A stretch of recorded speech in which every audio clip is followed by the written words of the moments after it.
ও তো অস্বীকার করে যাচ্ছে, কই সে কই এই তেলগুলো এখানে লুকায় রাখছে। শাইন শাইন ছবি রাখেন তো।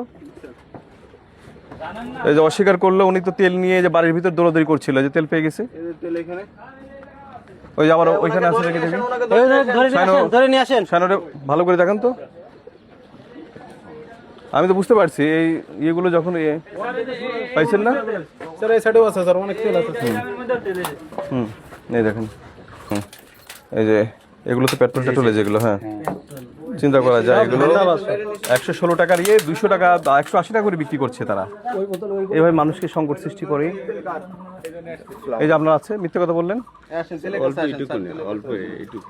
জান ওগুলো সব নিয়ে এসে বিক্রি করবেন, যান নিয়ে যান, নিয়ে যান, এখনই নিয়ে যান। আপনি অস্বীকার করেন তাই না, চোখের সামনে মিথ্যে কথা বলেন। বাসার ভিতরে লুকায় লুকায় রাখছেন, হ্যাঁ কিভাবে সংকট সৃষ্টি করছেন, 200 টাকা করে পর্যন্ত বিক্রি করছেন মানুষের কাছে। এখন আর কত মিথ্যে কথা বলবেন, হাতে নাতে ধরছি আপনাকে। মিথ্যে কথা বললেন, আপনার ওয়াইফ আপনার পিছন থেকে এসে দেখি সে করছিল,